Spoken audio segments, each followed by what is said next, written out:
Good morning, everyone. It's Monday, December 14th. I just finished up an interview with CNN International with Julia Chatterley. We'll get that posted in a little while.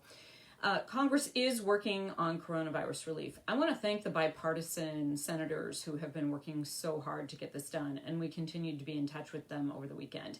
They continue to ask us to please keep up the calls to Senate offices. We have to raise the urgency of getting this done. Every single day counts.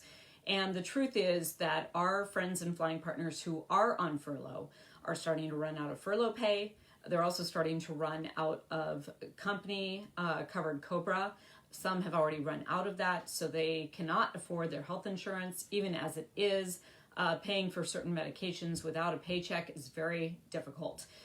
We also know that our communities need this support more than ever. 12 million people at risk of losing all unemployment insurance.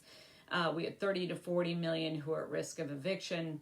We have 17 million children in this country going hungry, and the breadline's growing longer. I am going to be on an event tonight with economists Stephanie Kelton and Derek Hamilton and a few other experts to talk about the case for the economy and the moral case for the people. So enjoy it. Please join us tonight at 7. We'll add a link on Facebook as well. A couple other updates. We are working alongside other unions and alongside the industry to make sure that flight attendants have access to the vaccine as quickly as possible, flight attendants and other aviation workers. It is incredibly important that we as frontline workers get that vaccine.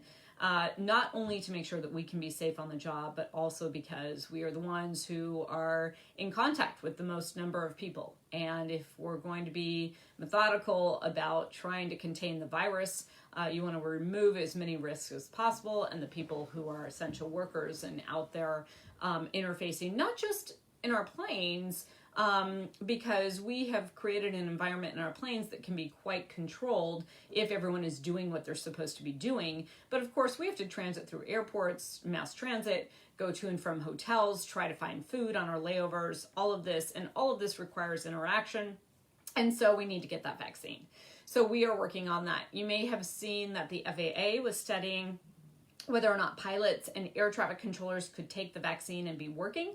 What they've determined is that there needs to be a 48-hour waiting period while they take the vaccine, but they have cleared the vaccine, the Pfizer vaccine, for pilots to take that. So things are moving along to get a vaccine in place. And of course, as we have said from the very beginning, the threat is the virus. This is why people are not flying. This is why this is why restaurants are not open. This is why casinos are not open. Other attractions, there's nothing for people to travel to. Businesses are mostly following CDC guidelines, and there is no business travel at this time. That's why revenues are down so far. But we are very close to getting an emergency funding. I want to be very clear that we have been clear with Congress since July that if they did not get this funding in place by August, that the system would start to unravel. And this is going to be very messy now, of course, with getting people restored to work, getting people retrained, all of that. But what we're talking about in this emergency funding is 4 months of pay, emergency. This is lined up with every other program. So it's a 4-month emergency funding, not just for aviation, but also for every other program that is involved in this coronavirus relief package, emergency relief package. This is not stimulus. I want to be really clear. It's an emergency relief package. We have language, though, that will restore the people who are on furlough and also make sure that they're treated as if there was continuous employment. So while the pay is December through March, we'll make sure that people don't have a disruption to their seniority, to their health care, all of that. So this is why we need your calls. We need your calls urgently to get this done. So please keep that up.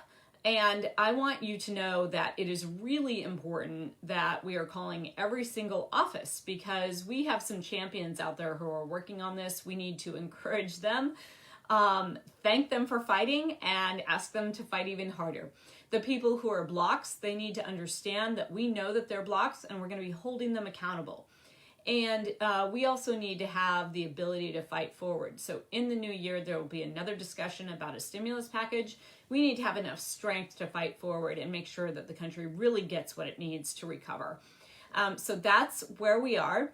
And I want to thank you very much for keeping up the fight, continuing those calls. Very, very helpful with what we're doing. And we've had a direct request from the people working on trying to get this emergency relief in place. They know how good you are at this. They know what an impact you've made on this and what a difference you have made in making it possible to get this done.